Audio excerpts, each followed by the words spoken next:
So I ran into a problem earlier trying to put these tail lights back in this Fairlane, where the old gasket that goes in the back side of this to keep the water sealed out of it just completely destroyed. Well, I got online where I usually order parts for stuff like this, and they were out of stock for this gasket, and I wanted to get those back in there as quick as I could. Well, earlier today I was putting this new rubber gasket in for the seal on the trunk lid, and it looks like this same seal fits a ton of different Ford, GM, Mopar, everything. So it looks like it's used for a ton of cars.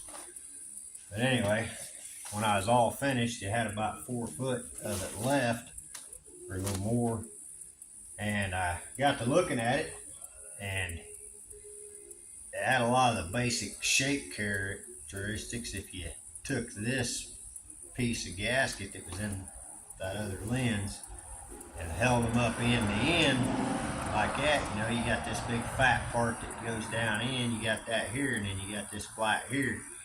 So I went ahead and pulled the gasket out of that one there and worked this starting from the bottom of it. I guess it'd be the bottom on this one. Started in the center on the bottom, and I went all the way around this, and I just had to clip the corners, because when you got in the corners, it kind of folded up on you a little bit, in your corners, but it wasn't bad at all. So I made a little cut on these corners and then folded them to where if it got any moisture on it, it would run down instead of getting in behind the seal, and I left my start point in the bottom, and then used some of this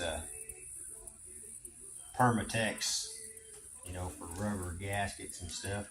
I used a little bit of that right there in the center, and it worked out real well. When I tightened it down, it sealed up good. I don't think it's going to leak at all. I'll go ahead and take this one out and put it all together, and then I'll show you how it looks before I put this light in.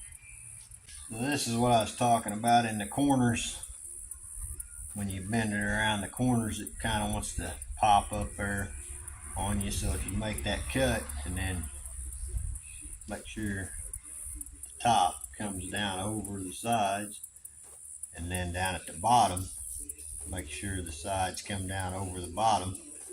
That way you're always trying to keep the moisture away from the internal pieces of your lights. But I can peel this back, and I've bought parts before for direct fit application that didn't fit as well as what this stuff fits. So I don't know, I was pretty pleased with it, and I think it's going to do the job, so I thought I'd share it. Like I said, whenever you get down to putting this bottom piece together, you can use that weather strip adhesive, that Permatex, to kind of seal that up. And if nothing else, to get you by while you're waiting on the original parts.